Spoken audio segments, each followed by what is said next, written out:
தேவேந்திர சமூகத்தினுடைய சொந்தங்களே, இப்போ அண்ணன் சொன்னார் இல்லையா, ஒரு மகிழ்ச்சியான செய்தி என்று. உட்காருங்க, ஒரு 5 நிமிஷம் சால்வெல்லாம் அப்புறம் போட்டுக்கலாம். அதாவது நம்ம உரிமையை தான் நம்ம கேட்டிருக்கிறோம். பேரூரை பொறுத்த வரைக்கும் அது நம்முடைய உரிமை.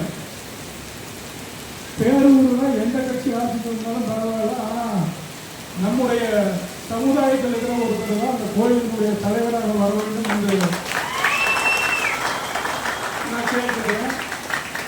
அந்த அடிப்படையில் நம்முடைய சுண்ணாம்புத்தூருடைய சட்டமன்ற உறுப்பினர் அருமை சகோதரர் வேலுமணி அவர்கள் நிச்சயமாக அதை செஞ்சு கொடுக்குறேன்னு சொல்லியிருக்கார். அந்த மாதிரி நம்ம சமுதாயத்தினுடைய முக்கிய கோரிக்கைகள் யாரும் உங்கள் கட்சியில் வேணாலும் போட்டுக்கணும், ஆனால் எங்கள் சமுதாயத்தில் ஒருத்தர் தான் தலைவராக.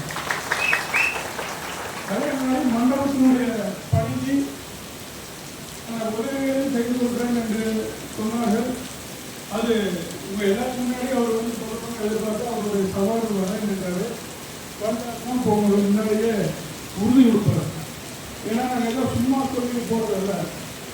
நம்மை பொறுத்த வரைக்கும் பேரூர் பத்தீஸ்வரன் கோயில் என்பது நம்முடைய பூர்வீகம். அதில் நாம் தான் இருக்க வேண்டும் மொழிய அந்த ஜாதிக்காரெல்லாம் இருந்துட்டு நம்மளை யாவக்கூடாது. அதுதான் எங்களுடைய முதல் கோரிக்கையை வச்சோம். அது பண்ணி கொடுக்கின்ற வேலையில் இப்போ ஈடுபடுத்திக்கிறோம். அதே போல் மண்டப பணி என்பது ஜூன் மாதம் அப்ரூவல் கொடுத்தாலும் கொடுக்காட்டியும் ஜூன் மாதம் முதல் வாரத்தில் ஆரம்பிக்கலாம். அது யார் தெரிஞ்சாலும் நிற்காது. அந்த பணி ஒரு வருட காலத்துக்குள்ளார நாம் முடிச்சிடுவோங்கிற நம்பிக்கையோடு உங்களுடைய ஆதரவோடு அதை செய்ய வேண்டும் என்பதற்காக நாங்கள் போட்டு கூட்டியிருக்கோம். இந்த வாட்ஸ்அப்பில் திடீர்னு போடுவாங்க, இவங்க கொண்டு போய் அங்கே அடமானம் வைக்கிறாங்க. இங்கே யாரும் அடமானமாக வைக்க முடியாது. நான் உங்களை அடமானம் வைக்க முடியுமா, நீங்கள் என்ன அடமானம் வைக்க முடியுமா? அப்படியெல்லாம் யாரையும் அடமானமாக வைக்க முடியாது.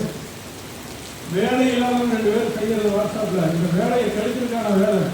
நம்ம ஏதாவது ஒரு முயற்சி பண்ணி ஒரு வேலை எடுத்து செய்யலான்னா உடனே ஒரு முட்டுக்கட்டை. இது இந்த ஒரு 20 வருஷமாக பண்ணிட்டாங்க.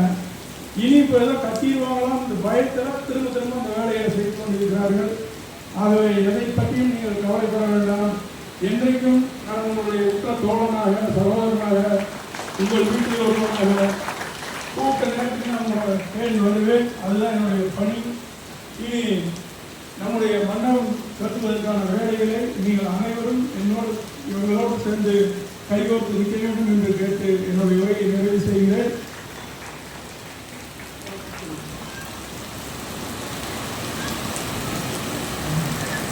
கட்டிட கமிட்டியின் தலைவர் மதிப்புக்கு மரியாதைக்குரிய அண்ணன்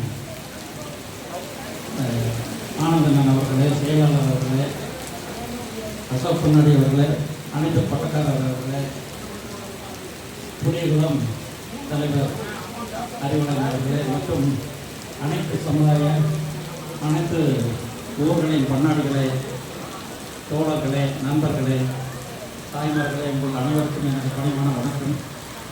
ஆனந்தன் அவர்கள் கட்டிடம் கட்டி 1 வருடத்திற்குள் கட்டிடம் கட்டி முடிக்கப்படும் என்று உறுதிவாக்கி அளித்துள்ளார்கள்.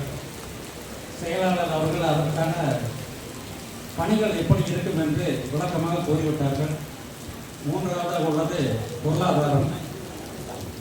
அந்த பொருளாதாரத்திற்கு அனைத்து 4 அம்ச பட்டக்காரர்களின் சார்பாக அந்தந்த ஊர்களின் அந்தந்த பண்ணாடிகள் மூலமாக அனைத்து நமது சமுதாய மக்களின் சார்பாக முடிந்த அளவு, இவ்வளவு என்று இல்லை, அண்ணன் தலைவர் அவர்களின் உத்தரவின்படி முடிந்த அளவு உதவி செய்தாலே போதும். 1 வருட காலத்திற்குள் கட்டிடம் கட்டி முடிக்கப்படும் என்று தலைவர் அவர்கள் உறுதியளித்துள்ளார்கள். எனவே அனைவரும் இணைந்து அவர்களுடன் இணைந்து கட்டிட கமிட்டி சார்பாக முடிக்கப்படும் என்பதை இதன் மூலம் உறுதியளித்துக் கொண்டு நன்றி. இப்போ இந்த எஸ்டிமேஷன் வந்து ஆக்சுவலி என்ன பிளான்னா கம்ப்ளீட்டாக கான்ட்ராக்ட் கொடுத்த வித் மெட்டீரியல் லேபர் எல்லாத்தையும் கான்ட்ராக்ட் கொடுத்துடலாங்கிற இதில் தான். ஏன்னா மெட்டீரியல் வாங்கினா அங்கே வாங்கலை, இங்கே வாங்கலை, என் சொந்தக்காரத்தை வாங்கலை, அங்கே விலை கம்மி தப்பு அப்படிங்கிற இது வரக்கூடாதுங்கிறதுக்காக கம்ப்ளீட்டாக வந்து அவுட் சோர்ஸ் பண்ணுறோம். அவங்க கொடுக்கறதுல நாங்கள் நெகோஷியேட் பண்ணிட்டு ஒரு ஃபிகர் வந்து அரைவ் பண்ணுவோம். நன்கொடை வந்து நாளைக்கு கொடுக்குறவங்க வந்து டைரெக்டாக கேஷாக 100 ரூபா கொடுத்தாலும் அதை கேஷாக கொடுக்கலாம். அதுக்கான அக்கௌண்ட் டீட்டெயில்ஸ் எல்லாம் வரும். எந்த வரவு செலவு 1 ரூபா வாங்கினதுக்கும் அதை வந்து வரவு செலவு கரெக்டாக இருக்கும். ஆடிட்டட் பேலன்ஸ் ஷீட்டு தான் வரும். உங்களுக்கு வெளிப்படைத்தன்மை இருக்கும். எப்போ வேணாலும் வந்து காட்டுற அளவுக்கு தான் நாங்கள் பிளான் பண்ணிட்டு இருக்கோம். தவறு வந்து 1 ரூபா கூட வந்து தவறு நடக்கக்கூடாதுங்கிற அளவில் தான் இருக்குது. அதனால் வந்து யாரும் சிமெண்ட் கொடுக்குறேன் மண் கொடுக்குறேங்கிற இது இல்லை. அதை நாங்கள் கான்ட்ராக்டர்கிட்ட பேசி சொல்கிறோம். மக்களை பொறுத்த வரைக்கும் பணமாக தான் அது எந்த அக்கௌண்ட்டுக்கு டைரெக்டாக கான்ட்ராக்டர்கிட்ட போகுதா நம்ம அக்கௌண்ட்டுக்கு வருதா ஒன்றும் அக்கௌண்ட் ஓப்பன் பண்ணல. ஏன்னா இருக்கிற 2 பேங்க். நமது கூட்டத்திற்கு வருகை புரிகின்ற நல்லவர் அறக்கட்டளை தலைவர் திரு அன்பரசர் அண்ணா அவர்களை வருக வருக என தேவேந்திர வேளாளர் சமூக மடத்தின் சார்பாகவும் தேவேந்திர வேளாளர் சமூக மட கட்டுமணி தலைவரின் சார்பாகவும் வருக வருகிற அண்ணனை அன்புடன் வரவேற்கிறேன். குறிப்பாக சுமார் 1 வார காலம் நல்லர் அறக்கட்டளையின் குழுவினர் இருந்து தேரோட்டத்தை ஜேசிபி மூலம் எடுப்பதற்கு மிகப்பெரிய செலவினங்களை செய்து அவர்கள் குழுவினருக்கு நமது தேவேந்திர வேளாளர் சார்பாக மீண்டும் வருவதை நினைக்கிறேன்.